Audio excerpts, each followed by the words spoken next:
সরকারকে due tax VAT দিয়ে ঔষধ প্রোডাকশন করছে, আর বাইরে থেকে চোরাই পথে চলে আসতেছে সরকারকে কোনো ভ্যাট ট্যাক্স না দিয়ে। এটা তো শাস্তিযোগ্য অপরাধ। আপনার যেহেতু এখানে লাইসেন্স এখনো নেননি, আবেদন করেছেন, লাইসেন্সে একদম পরিষ্কার শর্তই আছে যে আপনি অনুমোদিত ঔষধ বিক্রয়ের জন্য সংরক্ষণ এগুলি করতে পারবেন না। এটার একটা করেন, কি লিস্ট বলে সিজার লিস্ট করে ফেলেন। এই ট্র্যাকটা খুলেন তো।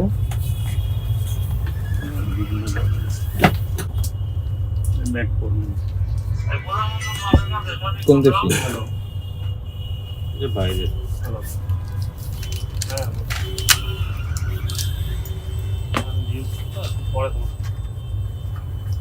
আমদানিকারক কে?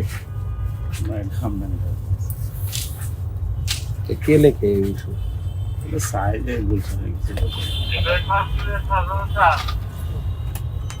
শুনেন, বাংলাদেশের কি বলে ড্রাগ অ্যাডমিনিস্ট্রেশন যেগুলি অথরাইজ ঔষধ আছে সেগুলি বিক্রি করেন।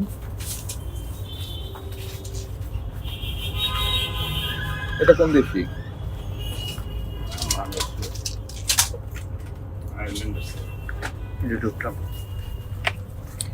আপনি বাইরের ঔষধ বিক্রি করতে পারবেন, সমস্যা নাই, কিন্তু সেটার আমাদের বৈধ আমদানিকারক লাগবে, যিনি নিয়ে আসবেন। আমদানিকারক ছাড়া তো আপনি এই ওষুধ বিক্রি করতে পারবেন না। এই ড্রাগটা খুলে 70 টাকা রাখেন ভাই, একটু পরে। এখানে 70 টাকা রাখেন।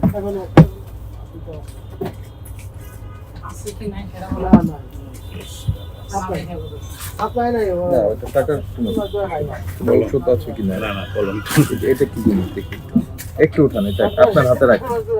হ্যাঁ, হাতে রাখেন, উঠান। এগুলি কি কোম্পানি দেয়?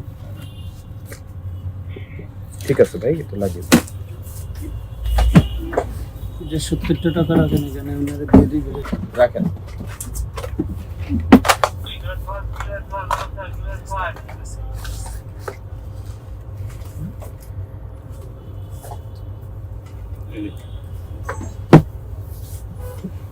একটু এগুলি বের করেন দেখুন।